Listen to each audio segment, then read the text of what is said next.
C'est-à-dire que nous évoluons dans un cadre que je dirais carcan. J'ai parlé de corsetage financier, puisque c'est la loi, le contrat de Cahors qui nous oblige à maîtriser encore plus, parce que c'est vrai que c'est une collectivité vertueuse, puisque nous essayons premièrement d'être un donneur d'ordre, c'est-à-dire financer de grands chantiers, mais nous essayons aussi de garder un cap, de le faire avec rigueur et de ne pas faire exploser le fonctionnement. Et puis de respecter aussi les entreprises qui travaillent avec nous, puisque nous payons, je dirais, à moins de 30 jours.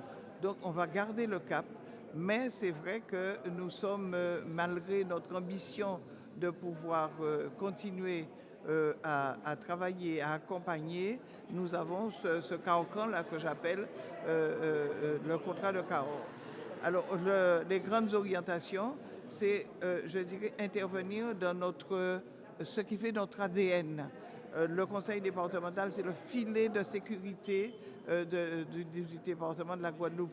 Quand nous connaissons le nombre de personnes qui bénéficient du RSA, on parle de la pauvreté. Là aussi, même si vraiment on n'a pas été vraiment identifié dans le projet présenté par le gouvernement, mais il y a de la pauvreté qui s'installe en Guadeloupe et il faut avoir le courage de le dire.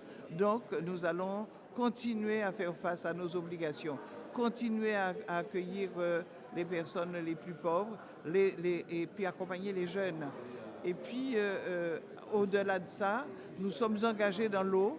Il faut continuer à se dire, la solidarité nous impose de continuer à accompagner les EPCI et le SIAG dans leur volonté de faire en sorte que l'eau ne soit pas, je dirais, le handicap de la Guadeloupe. Alors, et bien sûr, le tourisme, même si nous disons que le tourisme nous ne sommes pas chefs de file, mais c'est une compétence partagée. Nous avons la richesse patrimoniale naturelle qu'il faut entretenir.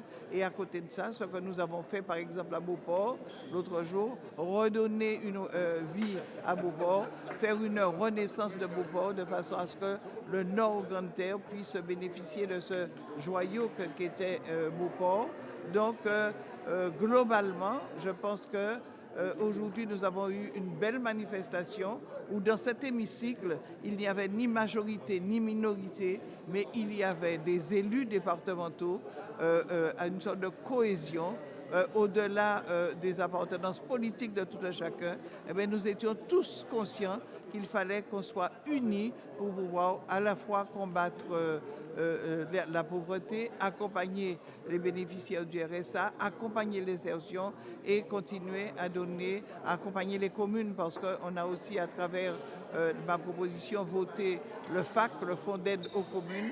Donc vraiment aujourd'hui, une très très belle matinée de travail, et je voudrais à travers mon intervention dire bravo à l'ensemble des conseillers départementaux, minorité, majorité, mais aussi aux DGA qui sont là, les directeurs généraux adjoints, au DGS et à son service, parce que c'est grâce aussi à l'intervention des agents, à leur technicité, que nous, politiques, nous pouvons dire, nous avons des idées, nous avons des ambitions, et les techniciens nous accompagnent pour pouvoir réaliser des fiches concrètes pour mettre en place nos actions. Toujours, c'est vrai que Willy Bissett, malheureusement, nous y avons cru, et lui aussi, mais il y a ce qu'on appelle les fortunes de mer. Chaque skipper qui a pris, je dirais, le départ à Saint-Malo savait qu'il avait des risques, il pouvait arriver, et ils y croyaient, mais parfois, nous avons vu qu'il y avait 4 ultimes.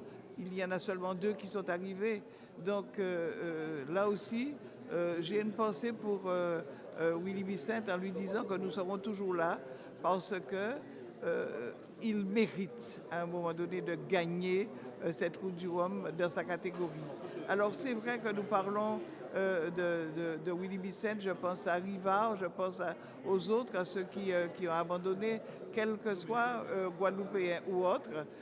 il faut marquer le respect que nous avons pour ces hommes-là. Et puis, nous avons commencé à la fois par, je dirais, avoir une pensée pour les sites touristes qui ont laissé leur vie dans l'incendie.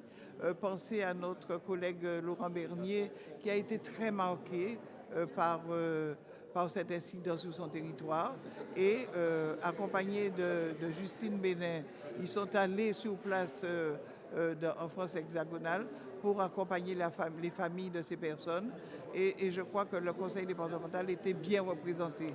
Et puis féliciter Baris Condé pour la reconnaissance de son travail. Donc une très très belle plénière. Et je finirai par un petit clin d'œil à quelqu'un qui est décédé, nous avions fêté ses 100 ans, il est mort le 11 novembre 2018, alors qu'il est né en 1918. Donc là aussi, je crois que c'était important. C'est la Guadeloupe, c'était la vie de la Guadeloupe. Donc nous avons, je pense, fait du bon travail aujourd'hui pour Monsieur Crane Eloge. Et oui, j'étais là, j'ai fêté avec lui, j'ai chanté avec lui la Marseillaise, puisque c'était ça. Oui, donc aujourd'hui, je crois que la Guadeloupe peut avoir confiance dans ses élus départementaux, et quel que soit le bord politique, nous sommes là et nous travaillons.